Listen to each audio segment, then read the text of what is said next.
Man, that song never gets old to me. Good evening, everybody. Welcome to episode 19 of WrestleZone Unfiltered. Running a little late tonight. I do apologize. I forgot completely that it was a holiday weekend and everybody out and about. So I'll start and tell everybody I hope you have a very happy, safe 4th of July weekend. And joining me, as usual, Paul, all the way from up north. What are y'all doing for this weekend, Paul? What are you celebrating? Well, we celebrated Canada Day last weekend. More tariffs? Hope you like dairy. No, let's not get into that. We had Canada Day last weekend. So we had Tuesday off. So everybody went to work Monday or something like that. It was really weird. Well, y'all got it last week. We're getting it this week, and I do plan to do absolutely nothing and stay home and stay away from the crazy people. And joining us, Danny says she's CM Punk's bestie tonight. Wait a minute. Don't you teach kids? And are you out shoving little kids around too? What's going on with you now? No, actually, I rolled my eyes today after a phone call with my boss about just somebody that is driving me nuts because they keep standing me up for appointments. Always fun. You got to love people. Let's dive right into it. Let's see. Where do we want to start, Paul? I told you I was going to let you tell us all about Okada and Ibushi and what you thought of that last night. So just kick us off, man. What do you think? Okay, so I have to ask first because I watched it and I have a certain feeling about it the whole match, and then I thought, that was sort of an odd question. Not odd out of the out there, but I was like, what did you guys think of that match? I have never seen one of their Japanese matches in full length. I've seen highlights. What did you think of their? I think it was like 15 minutes, 12 to 15, something like that. That's about right. Yeah. So you just want me to start? You want me to start the show by shitting on something already? Okay. If you want to shit on it, you go ahead. But I'm I don't know where your opinion. I don't want to say that. It's not that I'm shitting on it. It's it's when they got face to face and the crowd's chanting "Holy shit!" and the IWC is going nuts that we're going to get Ibushi versus Okada on TV. It just didn't live up to the hype, which you and I talked about last week. We said it was not going to be one of their Japanese matches, but it was. I mean, it wasn't a bad match. It was just disappointing to me. That's how I felt about it. Okay, so I wasn't sure where everybody else was coming because looking at some of the IWC reactions, there wasn't everybody was impressed with the Rock, but when they threw the Rock into the water, no one was impressed with the splash. That might be a terrible analogy, but people were really excited. Like I saw memes about how some people watched Ibushi Omega 10 years ago, and now they're watching it again, and it gives them that sort of nostalgia. You know what I mean? But it was never going to be one of their 35-minute epics. No one's career is on the line physically in this match. You know what I mean? We knew going into it wasn't going to be that. I think that was their sort of you ever go see a band that hasn't been popular in 25 years and you go and they go on for like an hour and a half and they play all their hits and then they're out of there. That's what I felt like Ibushi versus Omega was. Like, let's hit the sort of notes that we know how to play, but let's keep it short and let's get out of there. Well, this is why I didn't like it. And it has nothing to do with, I didn't like the way it was booked. Now, I agree wholeheartedly. We talked about it. Neither one of them was what they were when they were wrestling in Japan. But before you book that match, in my opinion, let me state that for the listening audience. In my opinion, you set those two guys down and you say, what can you give me? And you follow that question is the reason I'm asking is Ibushi's been out for almost 2 years. And a lot of the audience still hasn't kind of gotten behind Okada. And I don't care if you put Fred Flintstone and Barney Rubble in the ring. If they give you a five-star classic within 5 minutes into the match, the crowd is going to start going wild. Mm-hmm. And so my reasoning behind that is if you couldn't give them, and I don't want to say what you did in Japan, but something close, give them 25 to 30 minutes to go out there and show what they can do. And for the people that didn't know who Ibushi is, for them to go, damn, check this dude out. And I think they missed that opportunity is what I'm saying. I think also I noticed this while watching. Ibushi really struggled to get the crowd on his side. If you go back and you look, I noticed that there was like maybe a half dozen to a dozen times where you could see Ibushi he's taking the heat, he's getting beat up, he's on the ground, and you could see him like, yeah, come on, the warrior. He's trying to get the people gold dust. He would lie on his back and he would stomp his foot. Boom, boom, boom, and the crowd would get into him, and then he could get up and he could build to that. Kota was trying. He's like slapping that. He was like trying to get the crowd behind him, and the crowd is just sort of like, man. And that goes back to what I was saying. Instead of having him try to do that, let them go out there and beat the dog shit out of each other. The crowd's going to get into it, and they're going to pick one and get behind them, and then they're going to, that's just again. My only hope from this is that this is what I would call like a seed match. So we're just going to have a short little match that's okay, but we're going to plant the seeds. So Ibushi comes in and he does the job for Okada because Okada's got to fight Omega, 10 days, a week, 9 days. 9 days now, 9 days. So this match is just to get heat on Okada even more. Oh my God, I want to talk about AEW and the heels, but gets more heat on Okada going into that fight. So after that fight, if Ibushi sticks around, he's got a little bit of, you know what I mean? He's been here before, and they can kind of build him up.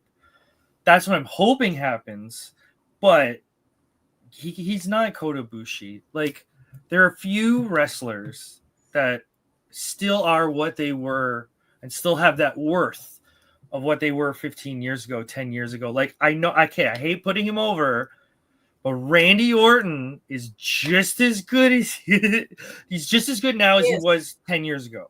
Oh, absolutely. Because he knows his style. But Ibushi's style is a career shortener, and his career is getting longer. I don't, you know what I mean? I feel like we're not getting that at all.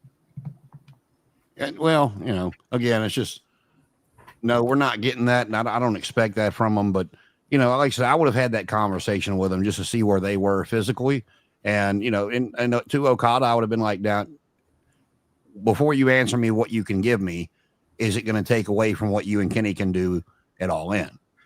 Give me what you can do without it taking away from what's going to happen at All In. I think if anything, it's helping because it's a different style. Okada and Omega, like the style they're known for is different than American TV wrestling. So if this match was a sort of like tester, like, hey, this match is going to be different, just so you guys know, then that's okay, because they were a bit more physical. Ibushi took Okada's head off with one hell of a lariat, I think like 3/4 of the way through the match. But at the same time, that match was like the most safest American TV match. Like, you get your shine, you get your heat, come back, you know what I mean? Cut off. Super simple. So hopefully this is just like a test. You know what I mean? Let's go out there, have 10, 15 minutes, and then a month or 4 months from now, we can build to this, like, oh, now they hate each other. Well, and to me, and, both of y'all tell me if you think I'm wrong.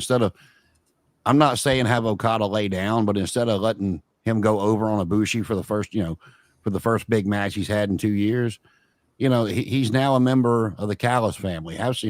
Make it, give Ibushi, give him some, whatever. Give him a bullshit finish. Make him look good, and instead of making him lay down flat, have screw him in the end, whether he lays down or whether it's a DQ or whatever the case may be. Don't just have him lay down flat, and then, because to me that's what kills an audience with a performer. You bring him out all this hype, and you're doing this, that, the other, and it's just flat, and that's kind of where it fell for me. Okay, so this is where it might be a huge difference between America and Japan. In Japan, when I watch Japanese wrestling and I'm in the mindset of Japanese wrestling, people lose all the time. And it doesn't really hurt them. It might hurt them depending on where the story is. Okay, yes, totally. If this babyface is, you know what I mean, fighting from below and all of a sudden he just starts demolishing people, it's not the same. But just like boxing, just like real wrestling, someone's got to lose. And if John Jones loses, that doesn't take away who John Jones is. Like Ken Shamrock lost a lot of matches. Does anyone care? No, because he's Ken Shamrock. Ken Shamrock was a beast. So you can tell different stories by, like, I saw the losses went, yeah, okay, they put Okada over clean. He's going into the title match. That makes sense. Ibushi's sort of coming back. You know what I mean? Okay. I'm like, that sort of makes sense. But I totally get where you're coming from, where it's like, you lost clean on TV. And again, I don't care that he loses clean. I just don't think it should have happened that quick with him being gone for 2 years. I totally can see your point. The difference in John Jones losing or Ken Shamrock losing or Muhammad Ali losing or whatever, this is pro wrestling. And goddamn it, if I own the company, I could control my own narrative. And you go listen to what the hell I tell you. I get that. That's my perspective. I like the realistic sports. I'm doing finger quotes when saying realistic. On a lighter note, can we please, for the love of God, come up with a new nickname for him and a new nickname for the damn tag team? The Golden Star and the Golden Lovers. I'm not even going to tell you where my head goes because y'all already know. Well, they've made several documentaries about the influence that the Golden Lovers have made in certain communities. So your head is going to exactly the place that they sort of intended to go. I mean, as long as it's in the shower, I guess everything's okay. I mean, Danny, what did you think of the match? We just sitting here. Yeah, it was just like, okay, there's a match. It's Okada. They, to me, Tony Khan's ruined Okada because this was supposed to be the guy from Japan who was supposed to come over.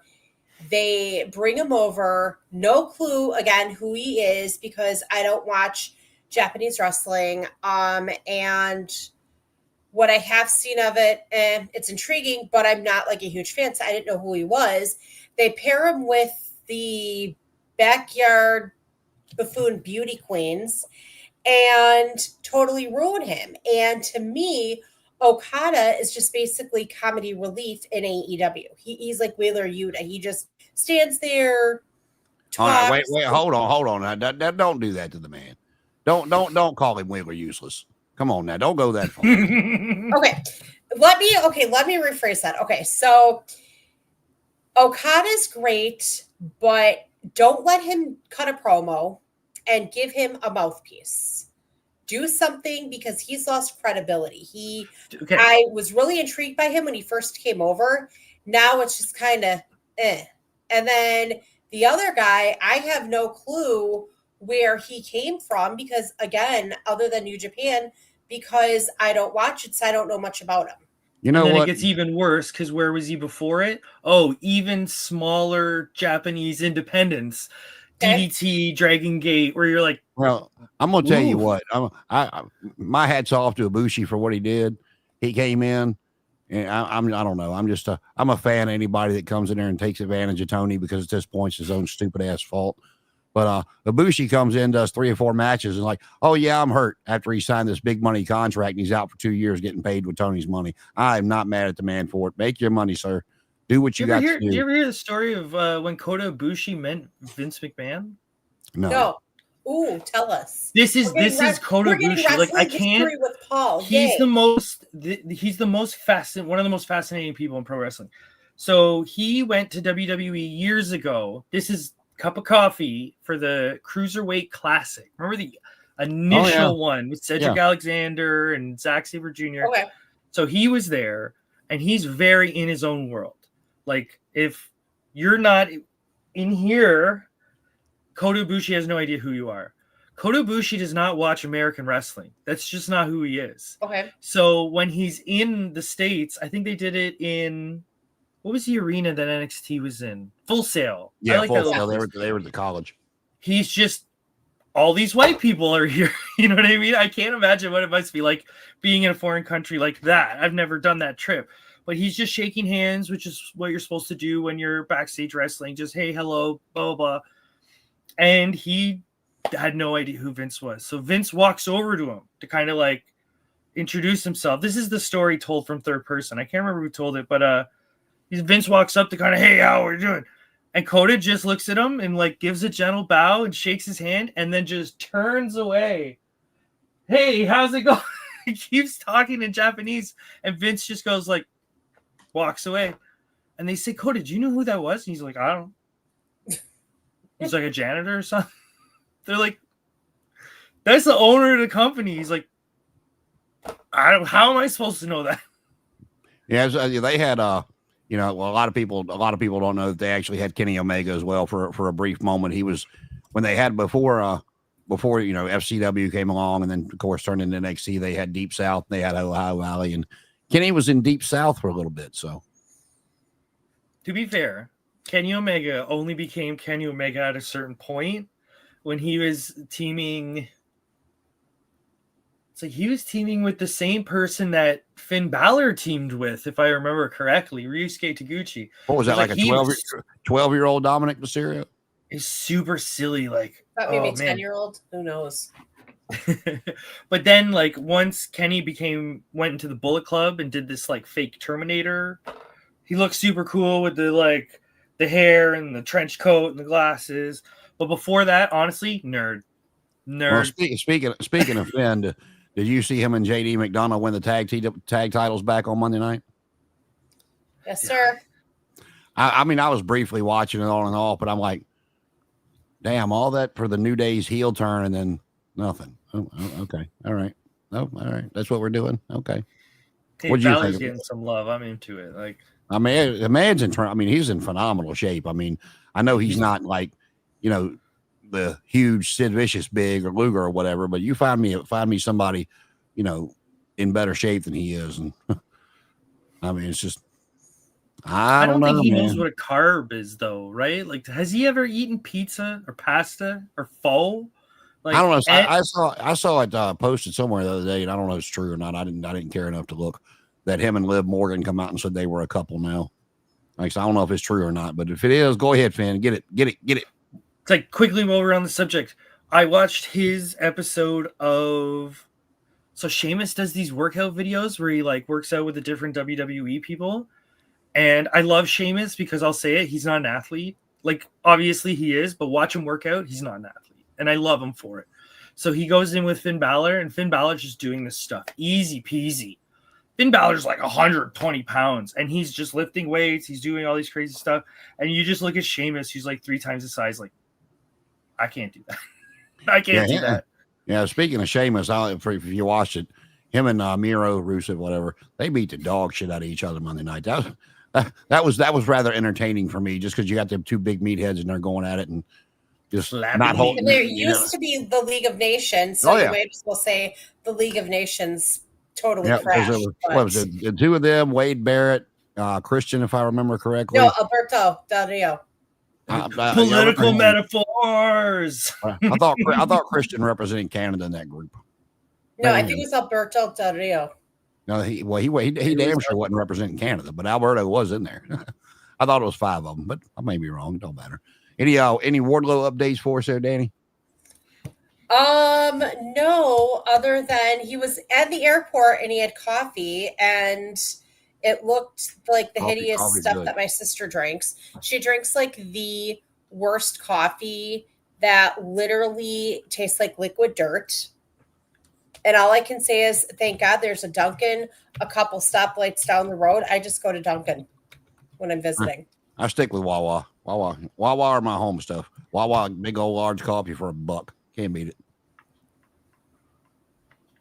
So but the one thing I did want to bring up, though, quickly, are the rumors about Miss Baker leaving AEW. And I don't know if you guys caught this, but this has been going around for the last couple days. She apparently wants to get out of her contract. Tony Khan is refusing to let her out because he thinks she's going to sign with WWE. And I feel like that she should get out of that contract, since Monet basically, in my opinion, dictates everything. I mean, we have 5 belts now, and she just walks all over Tony Khan anyway. So, well, I wasn't, for as bad as I do not like old Baldy there, she didn't put Shirakawa down flat. She actually got her ass kicked most of the match and kicked out of every finish that Shirakawa has, but she rolled her up. So, I mean, out of nowhere, I mean, that I'll take that. versus what she's done to most of them. It's like I hate that finish for a match, but honestly, when you start wrestling, that's 9 out of 10 finishes. It's like just grab them, roll them up, boom, 1, 2, 3. That's it. Do it. Well, like I said, compared to what she's done to a lot of the other women she's wrestled in AEW, I'll take. That's why I said I'll take that finish, because it doesn't. A roll up is not a clear, concise, like 100% they won. It was sort of a sneaky trickster. Yeah.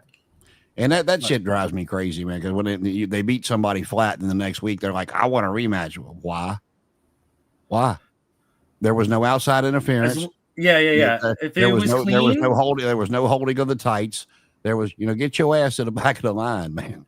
It's like the only logical reason you could do that is if, let's say, it was just an absolute banger and the crowd went mental. Then you could say, "Oh, why do I deserve a rematch? Here, let's play the crowd reaction from last night, Monday Night Raw." How many of those do we actually have these days?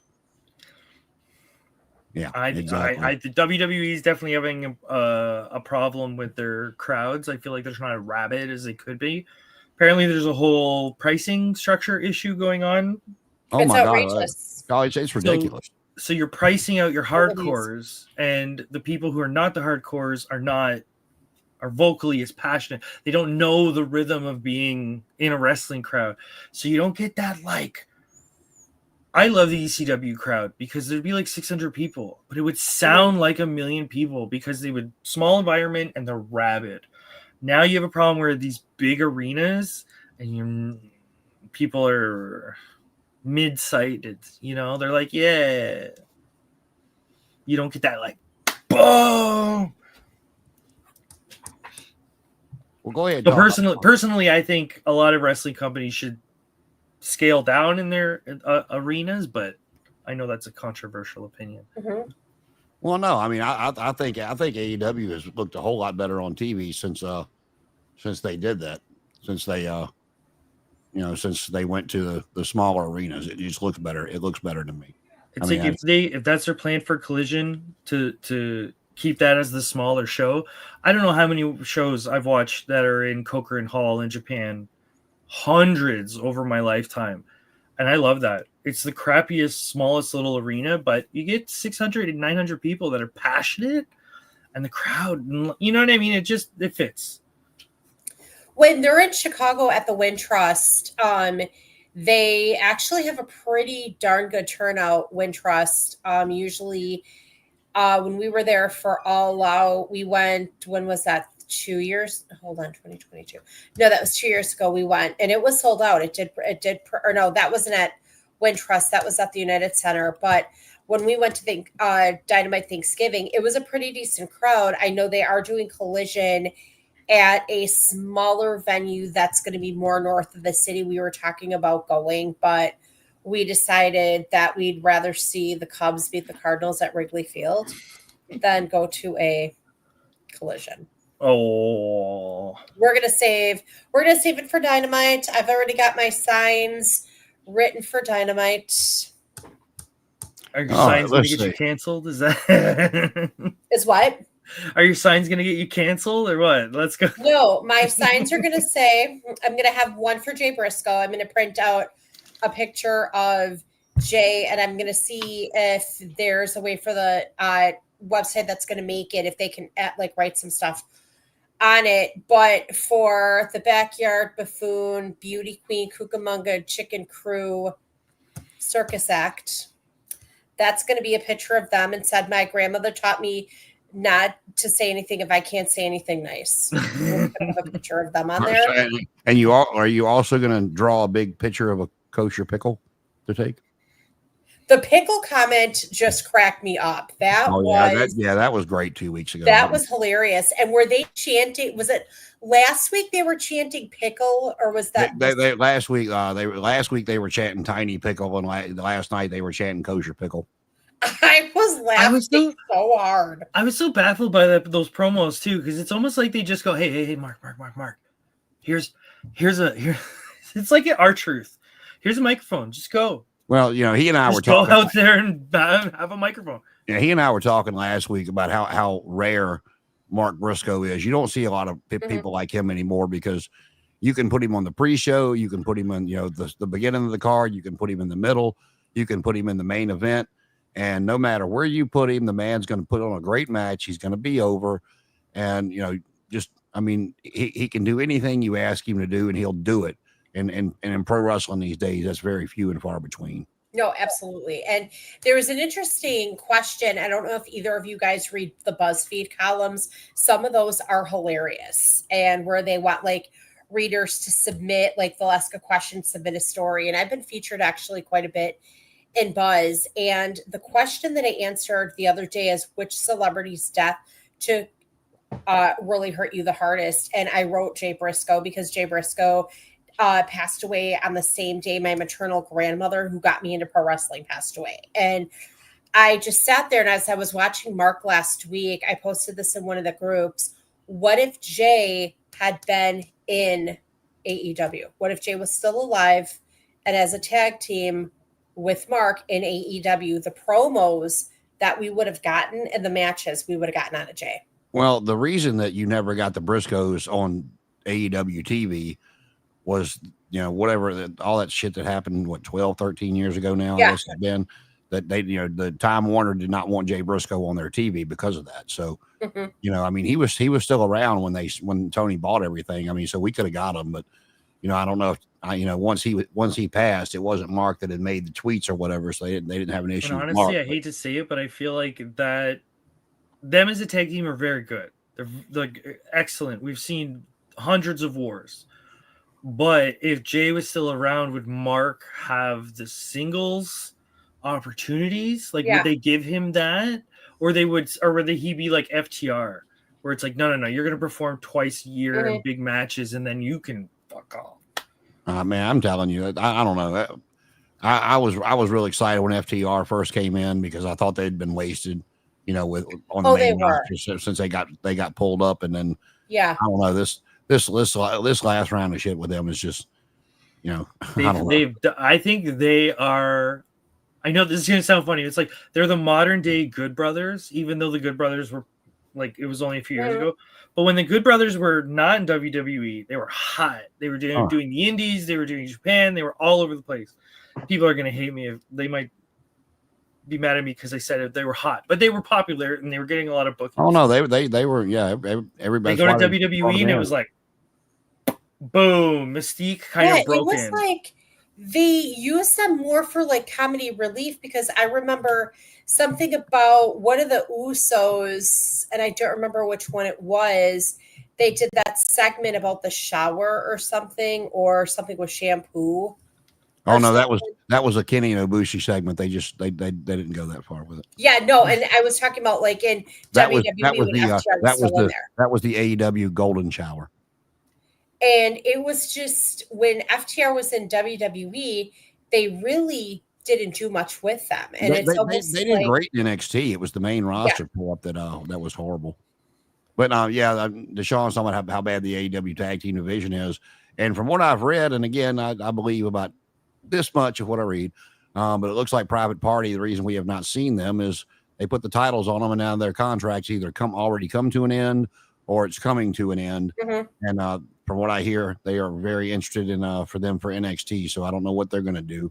And it was it's bad that his brother had to pass away for Mark to get his opportunity on TV. But it really was. If you know in hindsight, would Ray have got the opportunities he got if Eddie didn't pass? Right? Like, there's tons of weird stuff like that. No, right? I agree. I mean, when he won the Royal Rumble, I just shook my head. I mean, good for him. Godspeed to him for honoring Eddie that way. But you got a man that weighs 170 pounds in there with guys that thighs way bigger than him. And okay, so that's a whole different problem. But it's like, you can have that story. You can have Ray be the scrappy underdog who somehow manages to get away every time. But they're like, no, we don't believe in you, and we're not telling a story where we believe in you. So we'll give you the belt, but we don't believe in you at all.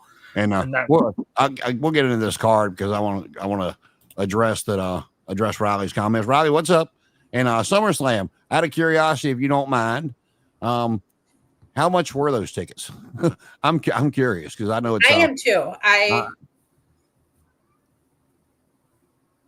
Yeah, I'm curious No, because I'm the curious too. the couple of things that I've looked at, and even thought about possibly going. I'm just like, good Lord. Yeah, no, we were thinking of going to Indianapolis for the Rumble, but then in Indianapolis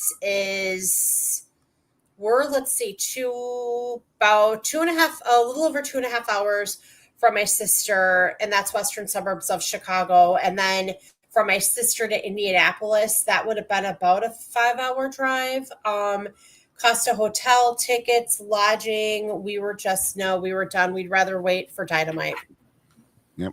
We'll go ahead and jump into this real quick before we because not that much to get into.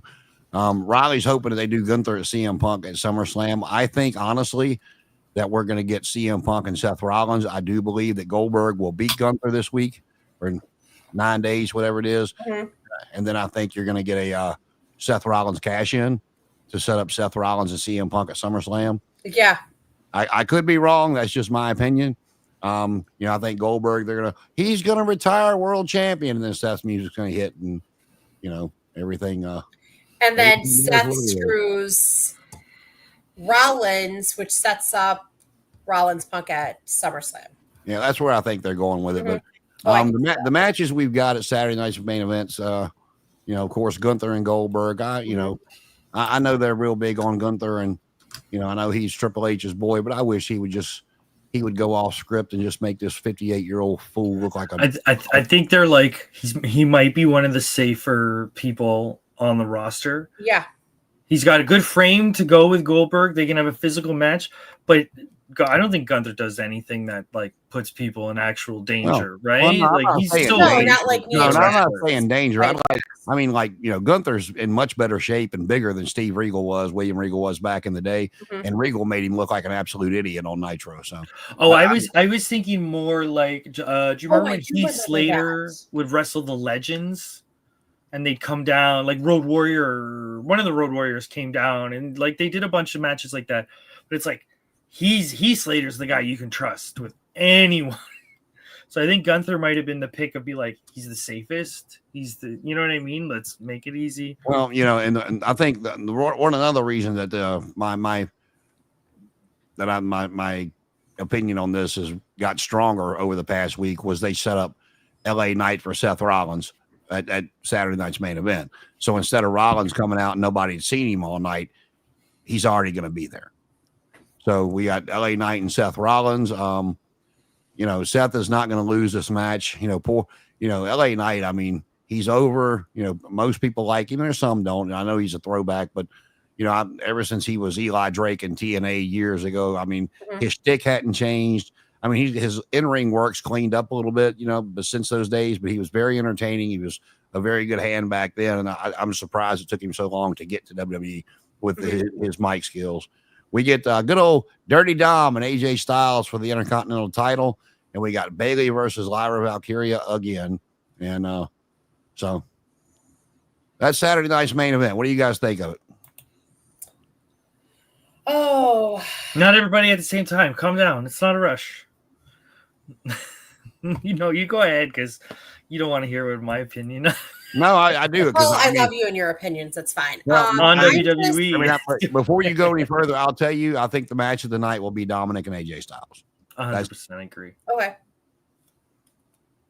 I'm going to go back to my time machine. I don't know if I'm in 2025 or 1998. I don't know if I am going to be watching a wrestling match or an old guy wrestle who doesn't even need to be there.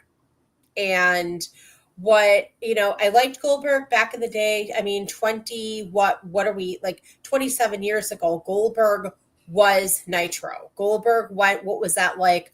100 something Jason and something. I don't remember what specifically, but Goldberg. I believe it was 172 that they fictitiously put that at. But yeah, that Goldberg was great back in the day. Now, all of a sudden, you have, Gunther say something about Goldberg's son or whatever, and it's quiet as kept. I didn't even know what he said, to be honest with you. And then all of a sudden now Goldberg's gonna have a match after nobody's seen him for how many years. How I feel about Goldberg being back is how I feel about Nikki Bella being back. Well, It's like I said, pointless. Goldberg had said for a while. Nikki Bella's back. Yeah, she come back a couple weeks ago. But that She's I don't know. She's only, remember though, Paul, she's only back because Cena upgraded, so she needs to be relevant, and she wants a new bed to sleep in. Well, Yeah, that's okay. What they were going to do with that when Liv Morgan attacked her during her segment, it was setting up because Brie was in negotiation at Evolution to challenge for the Bellas, to challenge Liv Morgan and Raquel Rodriguez for the tag titles.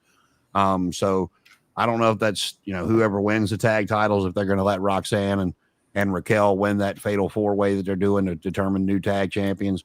Wind up going to Evolution and facing the Bellas or whatever they're going to do. But that was what they were going to do with the Bellas. With Liv Morgan getting hurt, it kind of threw a little monkey wrench into the plans. And Riley, we're talking about Goldberg. Yeah, he was a huge star. Most people, casual fan or not, know who he is, but Mhm. it's not taken away from his star power. But I mean, even when he was on fire, the best match he ever had in WCW, it was the one where their damn pay-per-view went off the air too early. Yeah, DDP. Yeah. Which one was that? I remember Halloween Havoc 99 or 98. It was some stuff had ran over, and it was they had to show that they wound up giving a lot of refunds and showing the full match on Nitro the next night. But even in his prime, I mean, when he came back with Brock, there's only so much Goldberg can do. He was never trained the way he needed to be trained for that kind of push. Mm-hmm. Now, granted, if he was trained properly and you want to bring him out those first few matches the way they did, and like, oh shit, who's this guy? And get him over that way, no problem.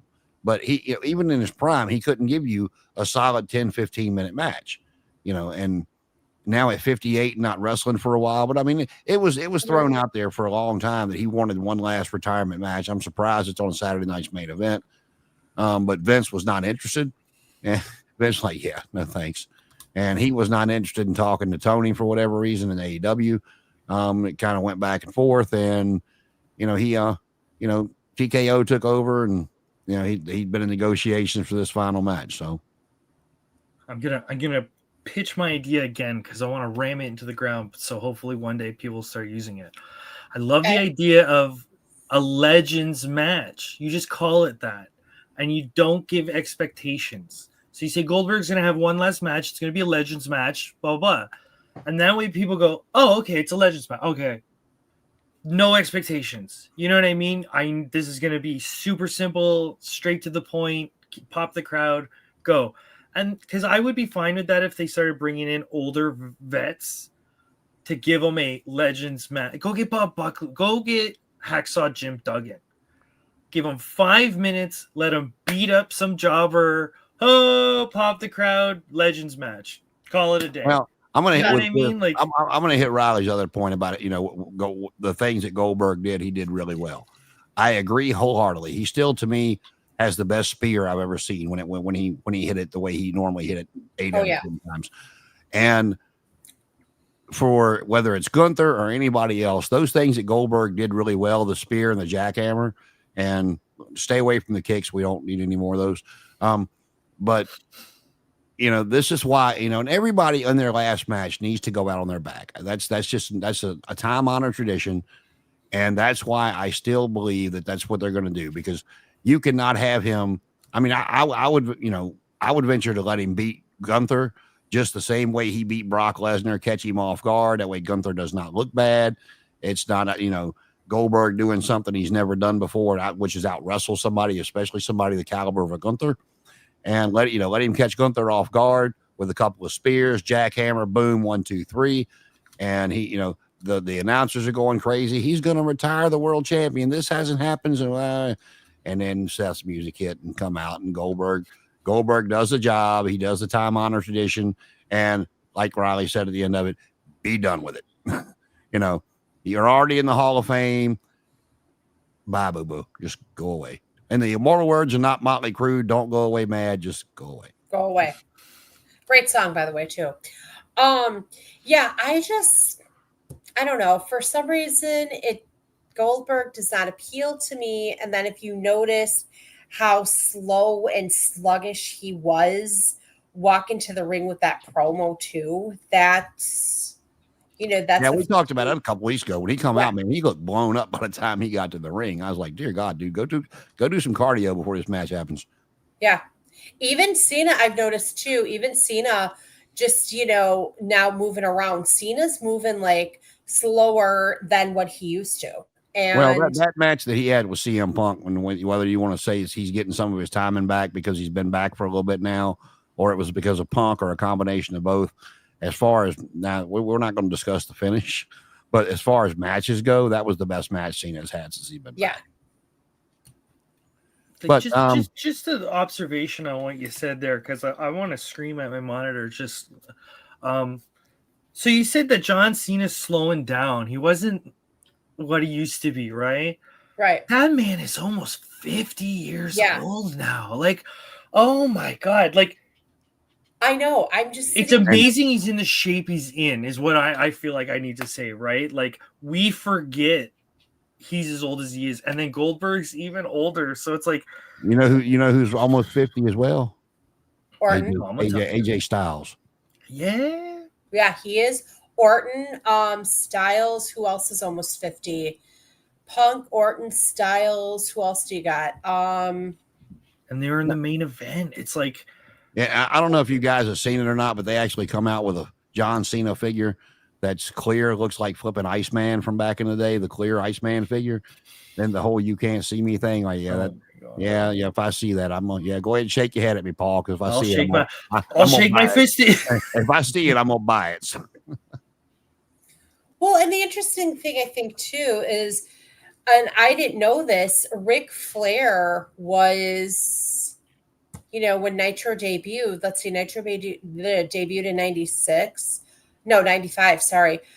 Ric Flair was almost 50. He was the same age, or about the same age Orton is now when Nitro debuted, and Flair didn't even look it. And then if you talk about like just how, Flair was wrestling, I mean, you could kind of see it in his body to a degree, but you wouldn't know that Flair was nearly 50 wrestling, 98, 99, 2000. So here's a small thing that kind of helped me think about how Ric Flair works. So do you remember what Ric Flair used to look like when he started wrestling? Yeah, he was massive. Yeah, he looked like Dusty Rhodes. Yeah, and he tried to work like Dusty Rhodes, and he tried to do all the stuff like Dusty Rhodes. And if I remember correctly, he had a plane crash, and it messed up his back, and he had to get rid of all that weight, and he had to get rid of all that, like the size, and that's why he bumps sort of on his side, because he can't bump flat on his back. But Ric Flair's whole style was built around protecting an injury. Like everything he does, all those front bumps, is to make sure he doesn't have to back bump. It's all brilliant stuff. But Ric Flair was already in the mind of, I have to adjust my style because of my aging and deteriorated body. Yeah, he used to be massive.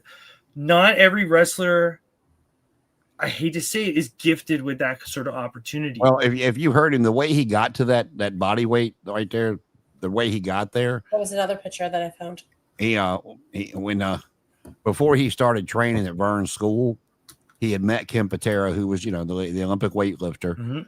And, he's kind of like Shawn Michaels said when he got up to the highest weight he'd ever got to, when he was trying to keep up with Kevin Nash, with eating what Kevin Nash did and working out the way Nash did.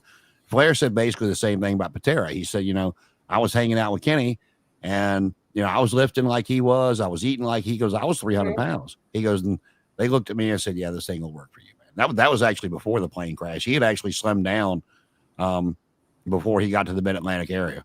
But Vern kept telling him, no, he couldn't bleach his hair. And the Mid-Atlantic people had never seen him before. So he said on the car ride there, he stopped and, halfway on the trip and bleached his hair and showed up looking like that. Nobody knew any better.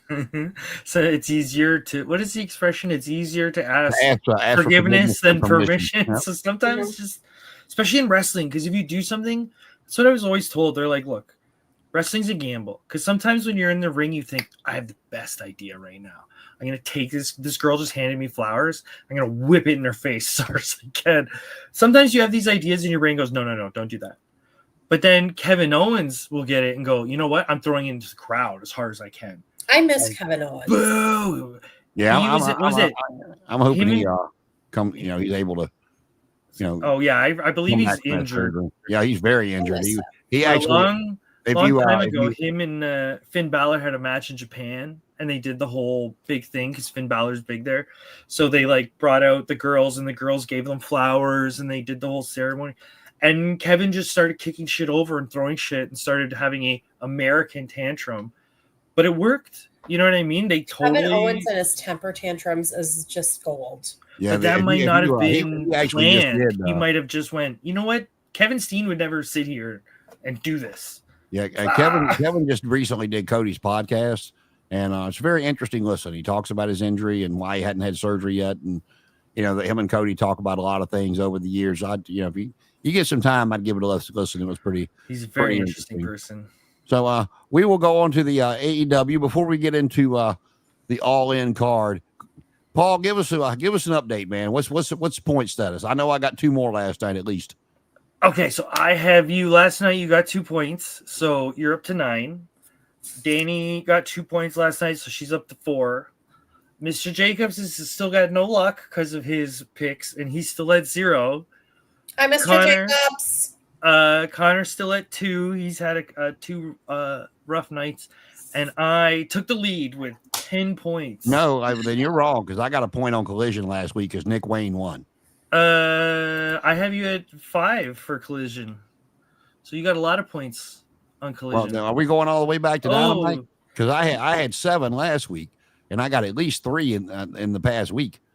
That's 10. I'm more than happy to double check the numbers with you because you told me 7 last week, and I know I got at least 3 after we did our show last week. I have you is so I might have missed because Nick Wayne and Christian won a tag team match on Collision. Yeah, we can totally double check the numbers later. Just just message me and I'll fix it. Like I say, I could be wrong. For what I remember, you told me last week I had 7, and then Ospreay and Swerve won a tag team match last night, and Nick Wayne won. He was my final pick. He had won on Collision. Yeah. No, I'll totally double check. I try to, like, as I'm watching the show, put the numbers in, so sometimes it get a little messy. But yeah, we can double check and make sure everything's. Speaking of Swerve and Ospreay, we'll go right into the all-in matches that we know so far, and the Young Bucks did what I said they needed to do last week. What do we get? And then it's like. And that's all you get to give up your EVP status is they can't challenge for the title for 1 year. And they boring. Oh, sorry. Then they want to show some dissension because of that. And it's like, I've been like, to me, if you want to put some realism in it, I'd have looked at Ospreay and said, really, you want me to give up all of my control? And if you lose, you just can't challenge for a belt for 1 year. Yeah, no thanks. So I know I'm going to do something else. But that's just me. That's and I'll be honest with you, I can see this match going either way because they did show the little dissension between Ospreay and Swerve because of that last night, and I can see them winning. I can see them losing. Same with the Bucks. I guess it's going to be whatever they're deciding to do moving forward. If they want to try to take the power from the Bucks on TV and then give it back to them at some point with a babyface turn, I don't know. Like I said, this one, I don't know. What do you think about your boys there, Danny? What do you think they're going to do with them? Hopefully retire and put us out of our misery. But no, I kind of see them winning only because I'm smelling a Will heel turn. So Will turns on Swerve at All In, or maybe Will turns later, but I'm starting to smell a heel turn. I'm smelling it in the distance. What do you think here, Paul? Which way do you think they're going to go with it? Okay, my feeling is you take the easy route.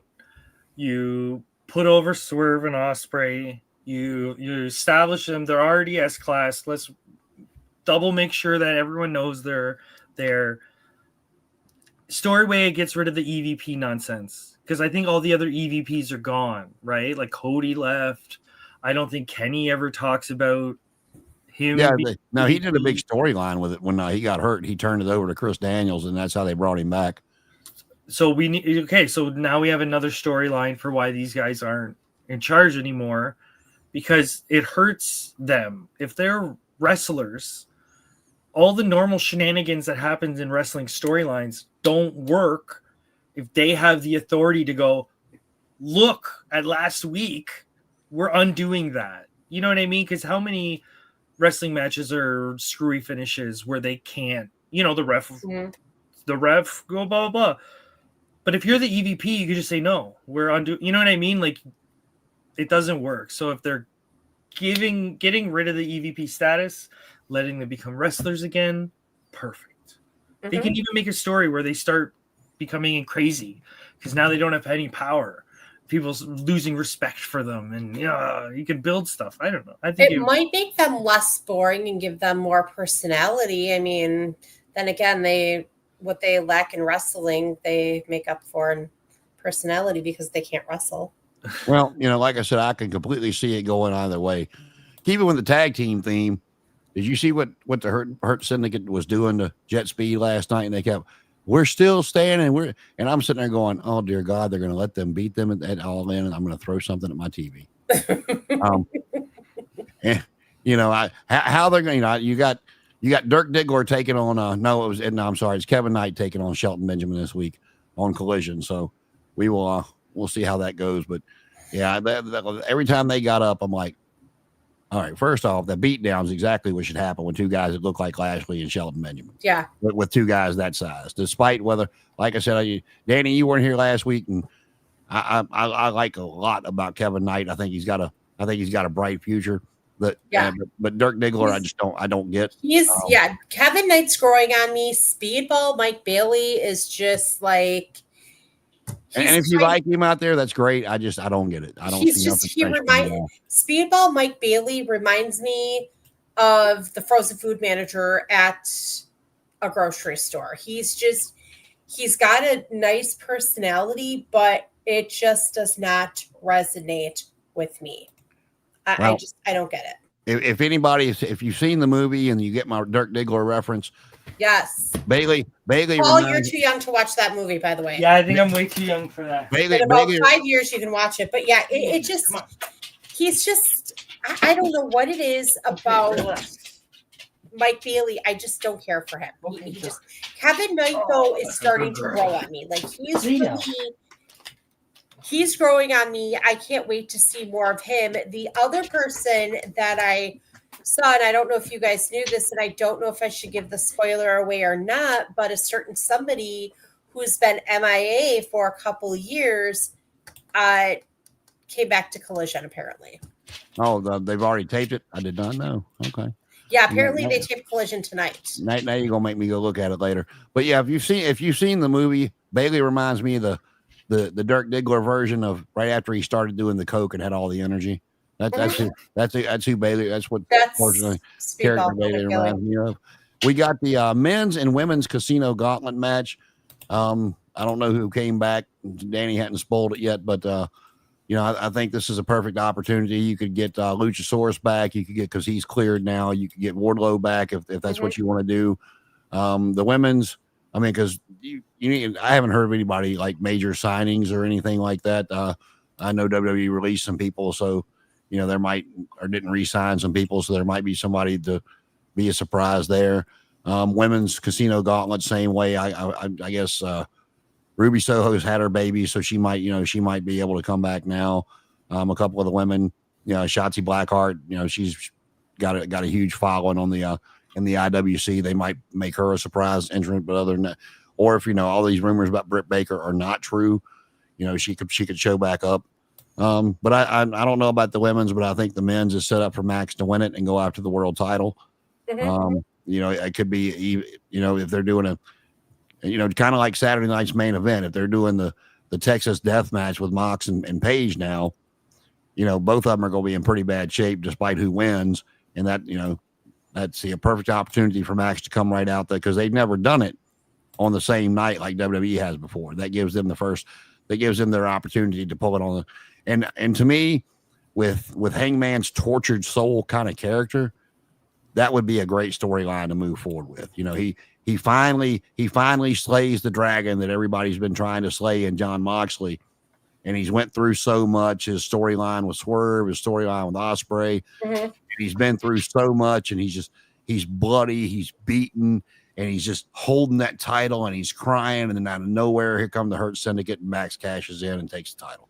I think I like it. I think perfect. that's a great idea. I do like that. I do see Max winning, but yet seeing Max in the Hurt Syndicate, which Max is like gold on the mic. You could just give him anything and he's going to do it. And he is just one of the most. I can't help myself, but because every time they come out together, Yeah. I'm looking at the TV and I actually say it out loud. I'm like, one of these things is not like the others. Yeah. And I got a feeling with our friend, Mr. Pickle, if you would, Kosher Pickle, I feel like the Kosher Pickle is going to turn on the others. And would we get a Wardlow? Would we, a Wardlow return? Because that was the rumor that was going around that when Wardlow finishes American Gladiators, he's going to be back. You know, he'll be back in AEW. Sorry, put him with Max, and then again bring Hammerstone in. So would we get a reformation of the Pinnacle against the Hurt Business? And then you've got Seth Alexander. When is he coming?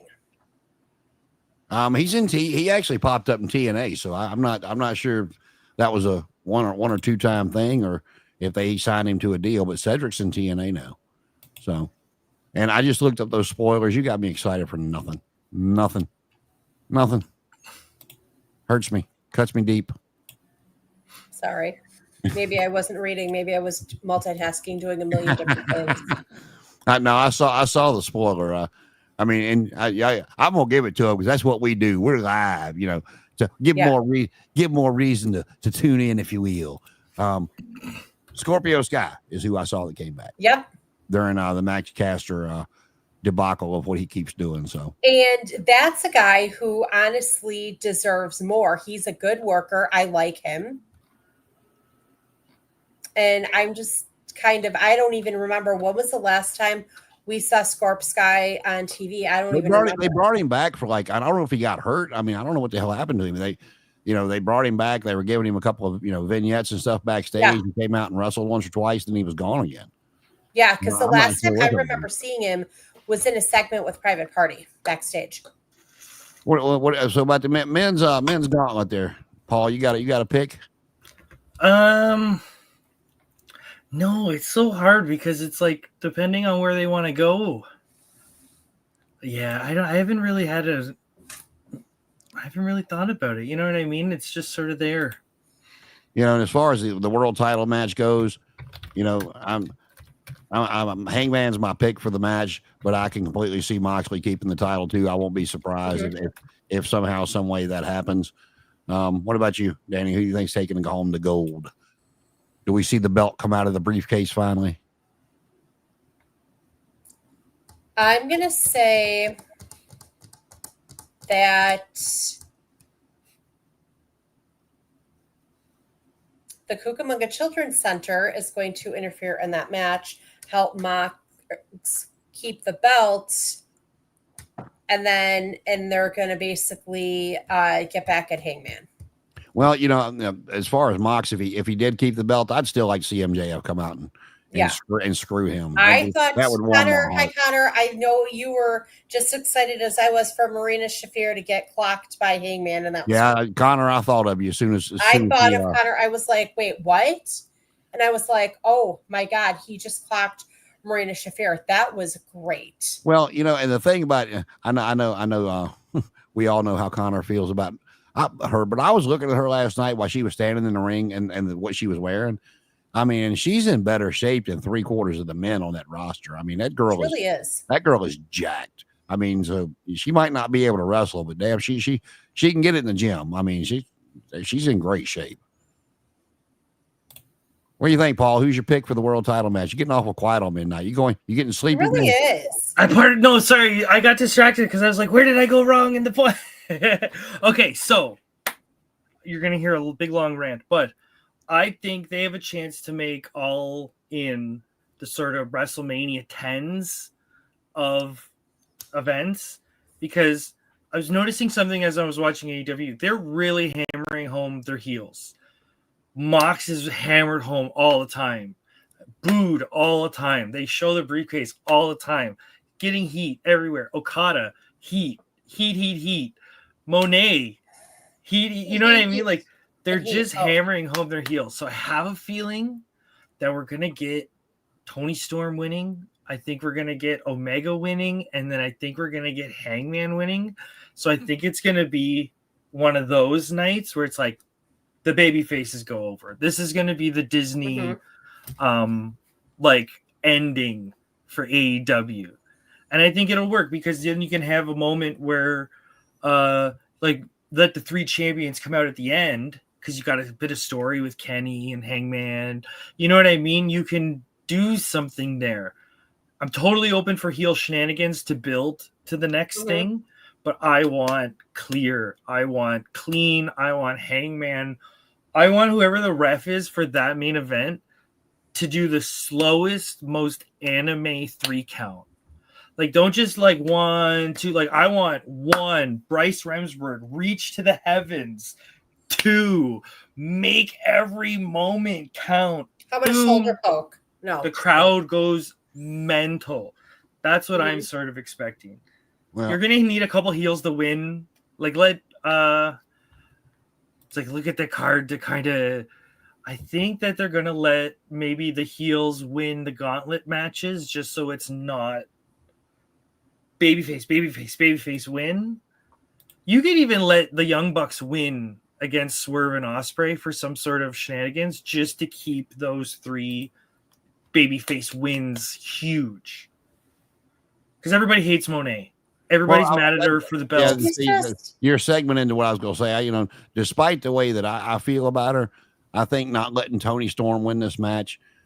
There's enough people that hate her to begin with. And if you go in there and put her over Tony and let her carry around 6, 7 belts, whatever she'll have after that, you think the crowd's on her now? Let that happen. Are they all on the line though? Or is it just no? That's she won the Owen Hart tournament. That was what she won, was a shot at the world title at All In. That's what. But it's like, if Tony wins, Tony's not going to be the New Japan Strong Women's. No, none of Baldy's titles are on the line. But Kenny did this story a while ago, and it's like Tony beats Monet. Monet starts unraveling. You could almost do a Chelsea Green story where it's like the makeup starts going crazy, and I do like Chelsea Green. She's becoming rabid. You know what I mean? She's becoming super paranoid. That crazy bride she did back in TNA. That was great. Yeah, but I love that unstableness, because every wrestler ever is confident. Kind of like Alexa, basically. Make it I want to go put the microphone in front of you. I'm scared of the microphone. You know what I mean? Like, I'm jittery. I'm shaky. They're coming for me. They are coming for you. But that, you know what I mean? That's the story. Then I'd like to see Monet lose her first match. I'd like to see it. Monet lose her first match, for them not to weave that wig in so well and let somebody rip that sumbitch off, and she goes to kind of like a mask wrestler getting his mask pulled off, and she covers up real quick and they pin her. But, they put a towel over top of her head. Yeah, you got her damn weave laying over, her rainbow colored weave laying over in the corner somewhere. You know what though? I'd sell it. But okay, in Mexico, if you take off someone's mask, it's a disqualification. Yep. It's like an offense more than anything. It's like in hockey, you taking your skate off, try to stab somebody with it. But it's you know who they would need to have calling that if her wig got ripped off? Oh my God, Joey Styles. Where he used to scream cat fight. Oh, I'd love to hear him call somebody's wig being ripped off like that. That'd be fantastic. I think they should make a story where Monet, with all the power she has, politics to make a rule where if you rip someone's wig off, you are disqualified. fight. It's Can we silly, please but at the just same bring- time, it can could we be so insane. Please, for the love of Chicago pizza, can we get Britt to take out Monet? Probably not with everything that I've read over since she's been off TV. And we could Adam Copeland could return at the men's gauntlet match. We hadn't seen him in a while. There's some other people that might show back up. And then the one, Paul already said he thought Kenny was going to win the match between Kuchi Okada and himself. I don't know. I can see it going either way. I just hope we get. It's they did such a great job with that package. I hope it lives up to the hype. I really do. I hope the match lives. Because neither one of them, at least neither one of them are great promos, and they have to let their work in the ring do their talking, and I hope it lives up to the hype. You know what's funny is Kenny Omega was a better promo in Japan speaking English to a non-English crowd because the way so they say most Japanese people know a little bit of English, so if you talk really slowly they can kind of keep up. They know the sort of big words, they can kind of follow along. If I talk like this, but you know who also talks with that sort of cadence?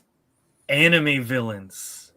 So I have come today.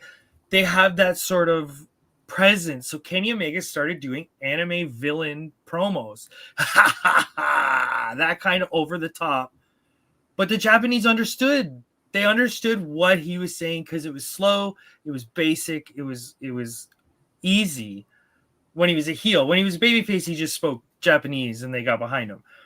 But it's funny that like those anime promos, as I kind of call them, don't work in America because everyone sees that and goes, "That's silly." But in Japan, they go, "That's silly." Well, that kind of That's what silly. we're on. It kind of to me, for me personally, Jackie asked about thought the lead up to it's been kind of dull, other than a few things. And I think the only my two best things to me for the lead up to All In so far has been the video montage they did for Omega and Okada. And then, of course, last night, Hangman giving the buckshot lariat to old Marina Shafir, saying there was nothing he won't do to take the title from Moxley.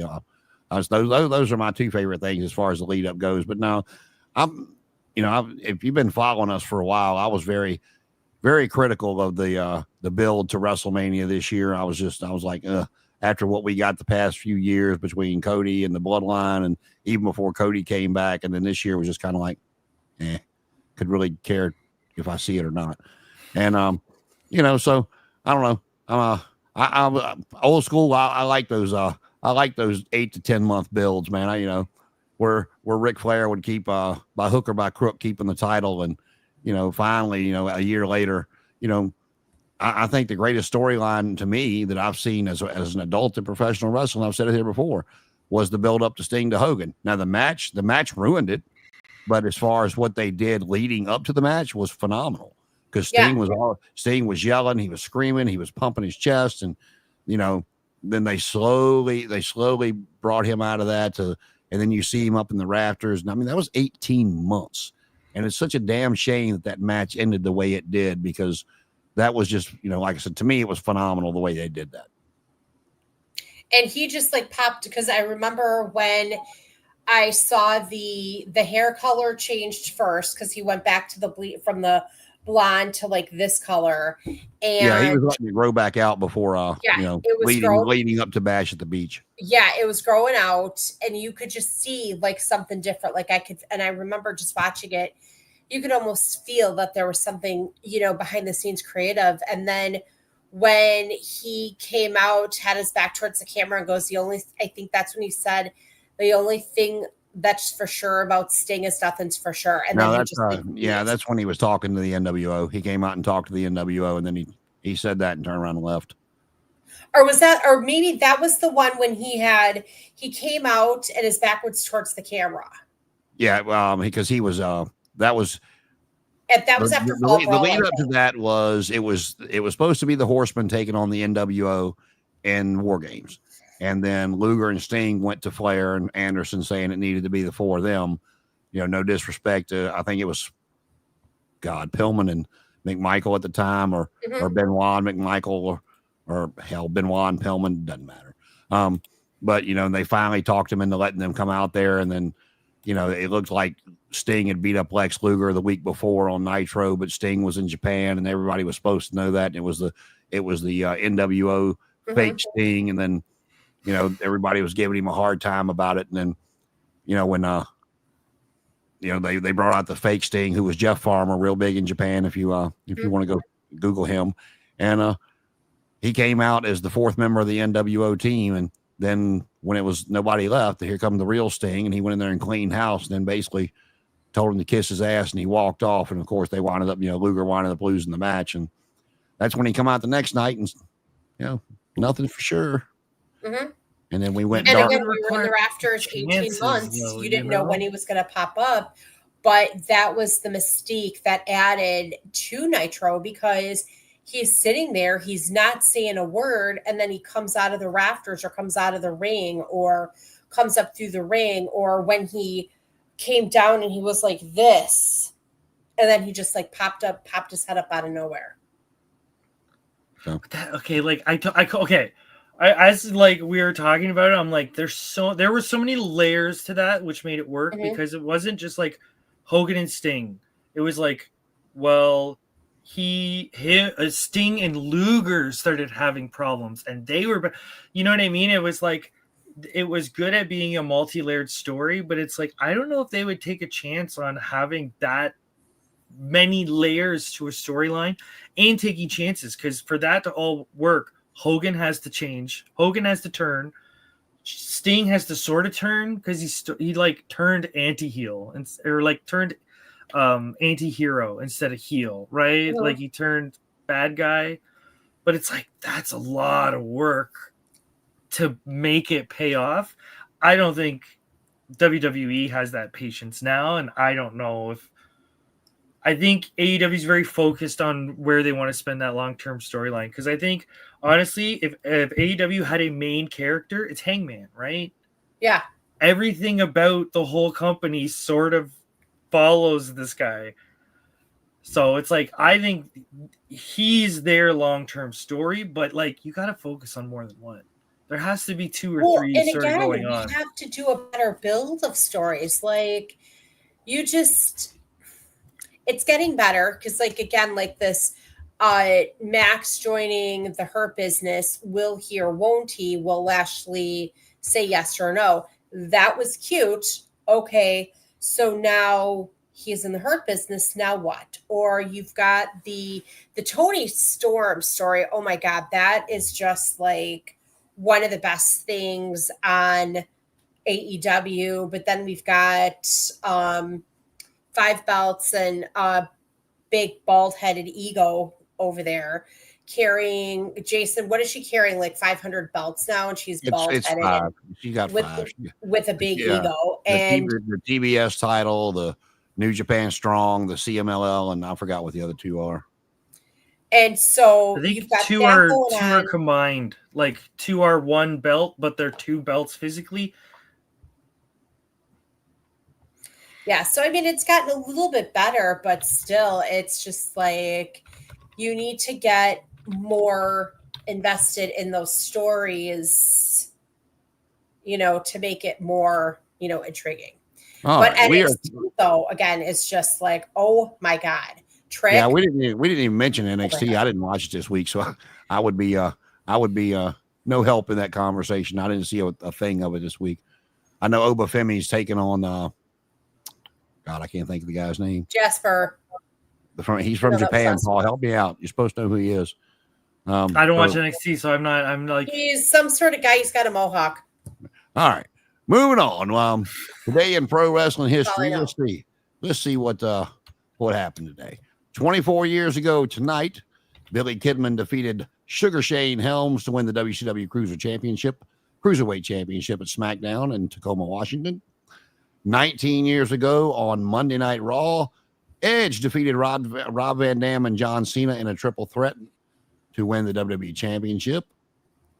And 23 years ago tonight, TNA crowned the new NWA Tag Team Champions. They had the tournament at the startup company. It was AJ Styles and Jerry Lynn. Steve Olenowski turned 72. If you remember good old Steve O.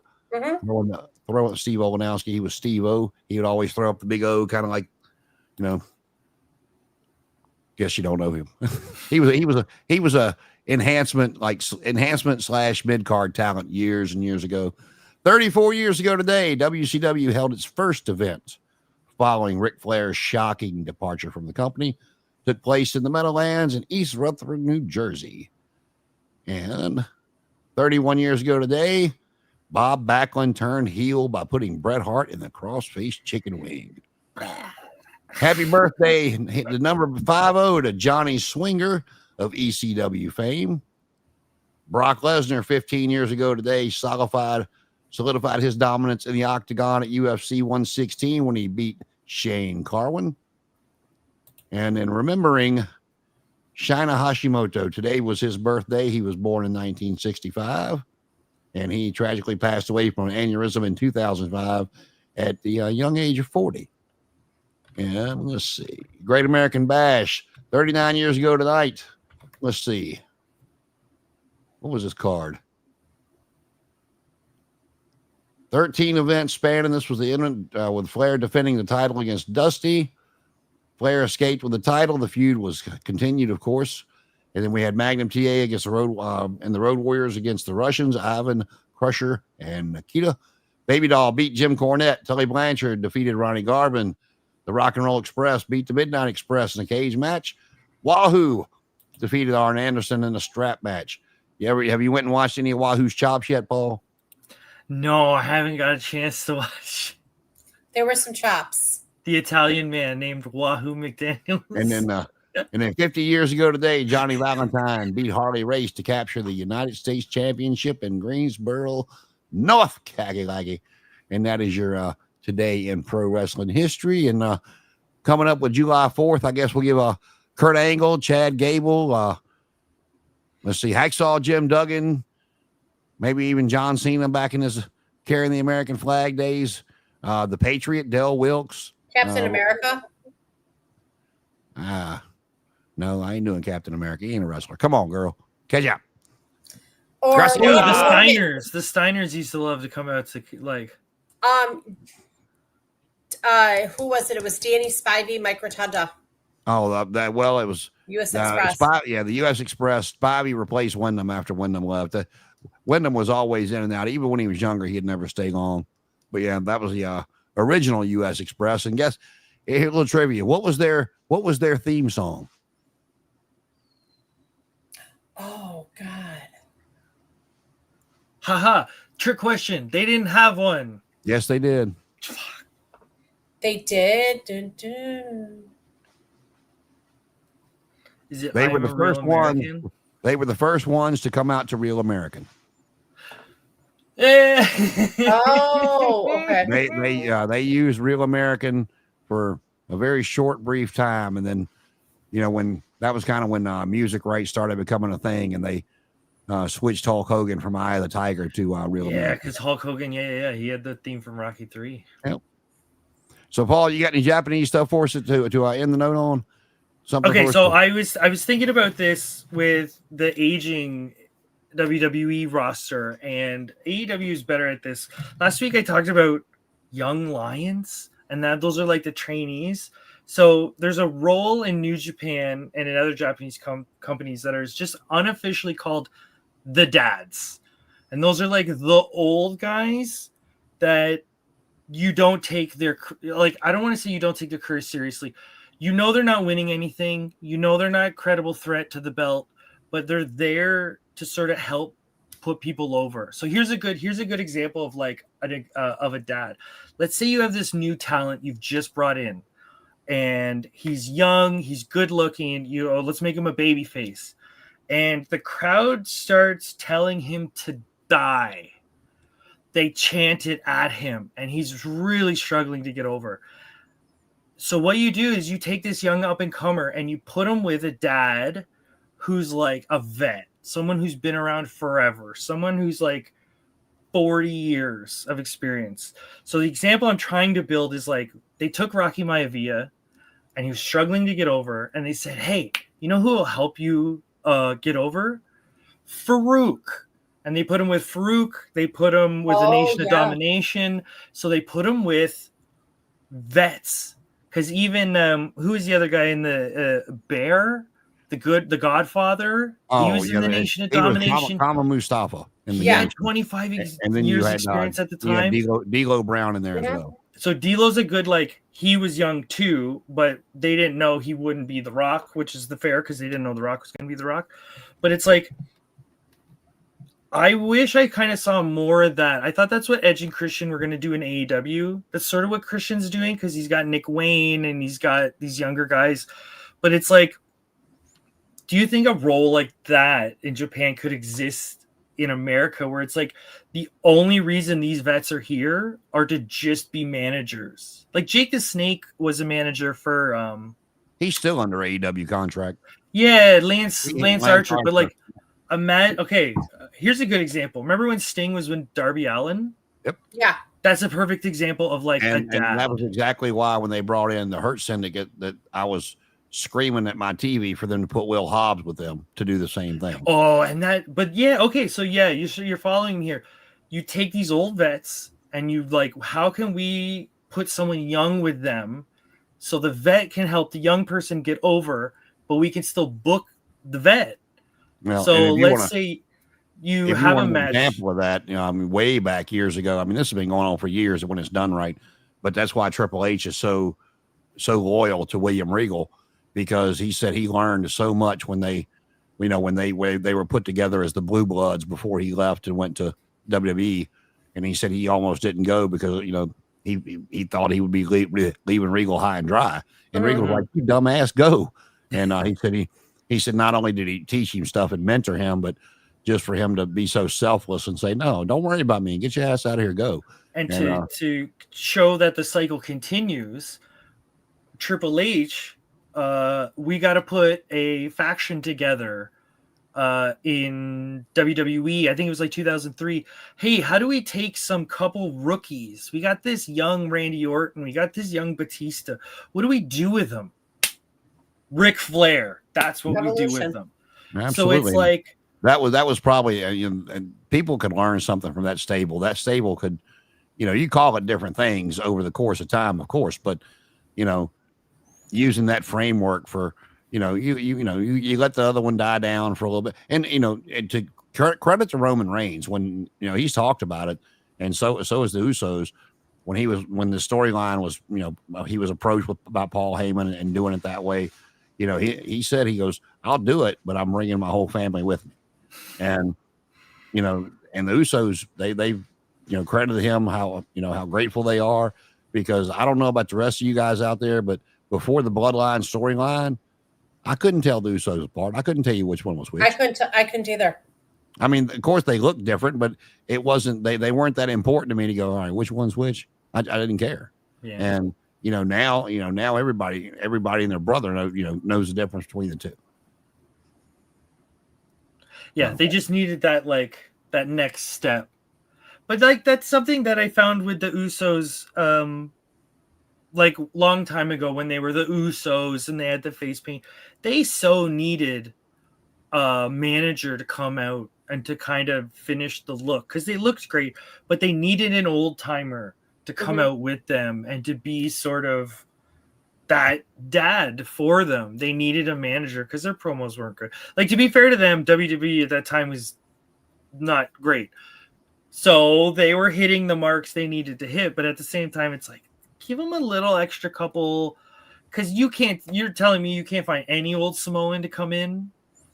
Who was the other head shrinker? There was Rikishi and some. Well, leave the 60s and 70s out of it, but in the early 80s when the TV boom hit, I mean, they were still using the same formula because they would do it for their local TV, but that we use WWE for an example back then. Anytime they brought somebody new in that was a heel, they automatically got put with Bobby Heenan or Mr. Fuji or Jimmy Hart for that instant credibility. And, if they probably had the long-term in effect for them, of we're going to get you over this way, but then we're going to let you turn on Bobby or whoever, you know. So, but then even like pairing someone with Bobby the Brain is like, you're not just getting a manager, like someone on screen. You're getting someone like Regal who's going to be behind the scenes going, hey, can I just say something? Can I just add this? Can I just... And the next thing you know, you have a full notebook of notes, because are you ever going to ignore Bobby the Brain Heenan? You know what I mean? Like, there's certain people that if you're paired with, you're going to write down every single thing they have. And I'll give you, something if you're interested to go back and look. Bobby, of course, is famous for his managing and his commentating, but Bobby Heenan was a hell of a worker before he got hurt. Bobby Heenan could work with the best of them. Yeah, he could work. So could JJ Dillon, before he started managing all the time. And one of the greatest tag teams, in my opinion, of all time that doesn't get the credit they deserve was managed by Bobby Heenan in the AWA, and that was Stevens and Bockwinkel. They were flipping amazing. Bockwinkel, if you don't know who he is, he was kind of the AWA's version of Ric Flair, just a little more subdued. He didn't do the screaming and hollering the way Flair did, but he was kind of their version of Flair, but an excellent ring tactician. And him and Ray Stevens in tag team was unbelievable.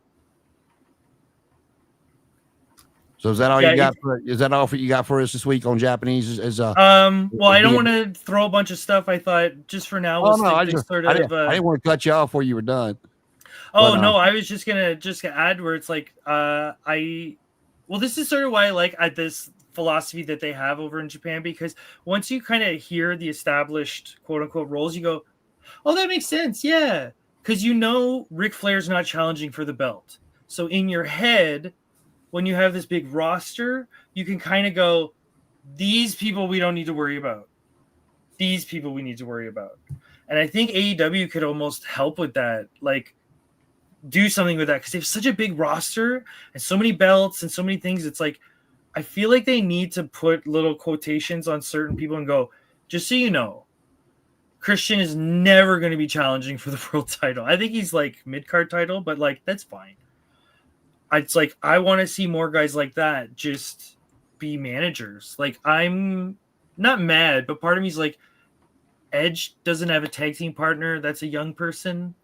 You know what I mean? Like, there's a few people where you're like, you couldn't have put a younger person with this aging vet. Like, well, Edge to me is basically not exactly what Monet's done, but he did a lot of it. Now, granted, when he first got there, he was, he'd go out there and wrestle on TV every week, but he was beating the guys that he wrestled.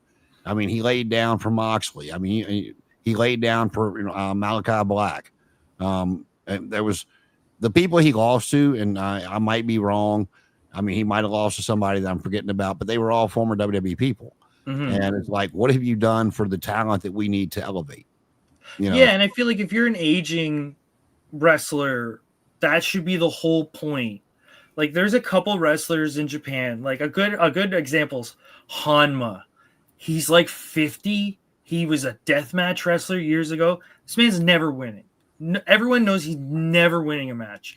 We don't care because he does a couple spots that we like to cheer for. He's in a multi-man tag. And it's like, sometimes that's all you really need. Like, if Christian only showed up in multi-mans or as a manager and put people over, like, that's perfect. But when I see someone aging, like Cope coming in and like to the top of the card, I'm not the biggest fan, because part of me is like, well, if you're putting him at the top of the card, you should be putting someone with him. So in 5 years from now, yeah, like, look what Sting did to Darby Allin. Oh my God, shot him up the card. Darby's like a star. He's just a star now. Everyone knows it. And I was listening to you talk about Christian. I was listening to Busted Open the other day while I was doing stuff, and they were talking about that, putting him and Edge back together. And I forgot which one brought it up. They said, yeah, that's been discussed, but he said he's ready to do it, but he wants to finish out the story with Nick Wayne first. They said he Nick Wayne over. He said he does not. He is adamant that he does not want to cut short, his story with Nick Wayne and just jump right to that. He wants because in theory, you cut it off now. Nick Wayne's no better than he ever was. Like, a little bit up the card, who cares? It's Nick And Wayne. those little nuances with the looks Nick Wayne gives him and the kind of stuff they're doing. I mean, I think the storyline's been great. And I was not a big Nick Wayne fan when he first came in. Is he reminding you sort of The Rock and Ahmed and Farouk? Because at the beginning, like Farouk would cut a promo and you'd see The Rock like, you know what I mean? There was that little seeds of like, no, The Rock is getting a little, Nick Wayne's getting a little big for his britches or whatever you want to call it. But if Christian puts him over and they bump him up the card and keep him there, I'm more than happy. That's what they need. They need young, established talent. Like if they bring Luchasaurus back, as whether it's hit that or Kill Switch, and I'm glad he's healthy and he's able to return. And you know, you can have a tag team of Kip Sabian and Nick Wayne to go up against, you know, Edge and Christian, because they're, you know, Christian, they keep jumping him week after week after week. And, you know, they keep showing Cope in the back and they're like, that's your best friend. And he was like, the hell it is. It was my best friend. You know, he gets what he gets. And then finally, after 2 or 3 weeks of it, he finally goes out there and makes the save, and they hug and they kiss and they make up. And we move forward with ENC's last run and let them ride off into the sunset. Yeah, and you can tie it together because let's say Nick Wayne turns on Christian. Let's say Christian turns face for some reason. He goes, no, we've gone too far. We got to stop this. And Nick Wayne's like, we haven't gone far enough. That gives a reason for now Copeland to come out, and we have Nick Wayne and Chris, you know what I mean? We have a 2-on-2. We can build, put the young guys over. You get your reunion tour, but someone's got to go over. That's not a 45-year-old vet. You know what I mean? We got to start putting some people over, people. Oh, yeah, and we're getting FTR versus the Outrunners, brother. This I didn't read the matches, so I know that's a collision match that we'll see Saturday. But we have come up actually long past the hour. We keep yapping here. Danny, you got anything to finish up with? Yeah, oh gosh, I'm excited to watch Saturday night's main event. That'll be interesting. But it's also on the same night as All In. All In's a different start time. They Tony, when they announced Saturday night's main event for the 12th, Tony changed the time to 3:00 in the afternoon. Yeah, that's going to be really interesting because but yeah, I'm excited for both. And that's actually going to be, when is that? Yeah, that's actually going to be next Saturday. So I'm excited.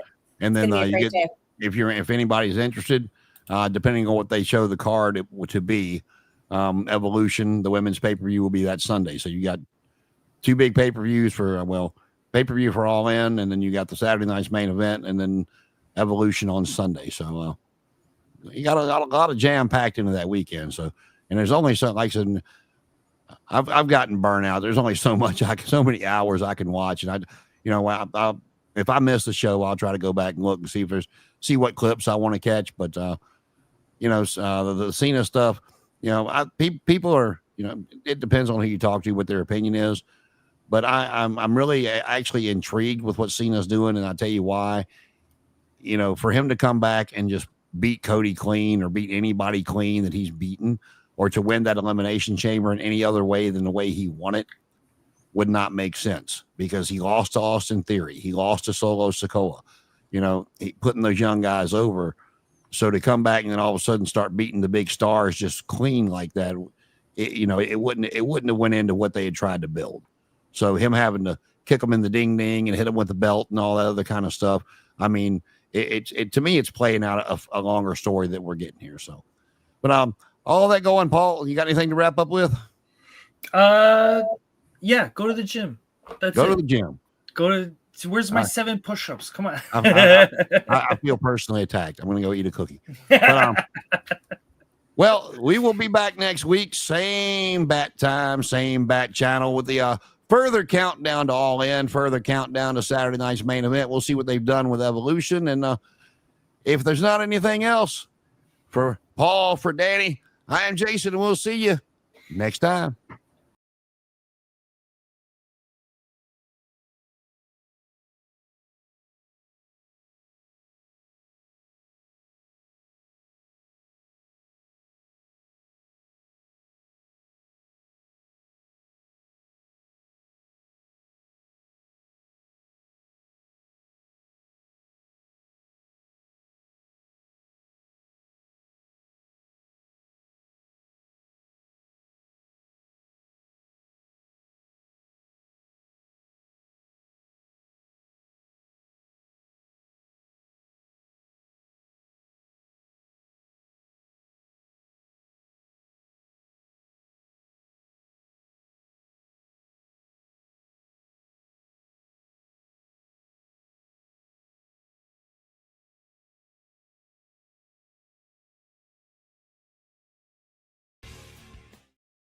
Well, that was fun.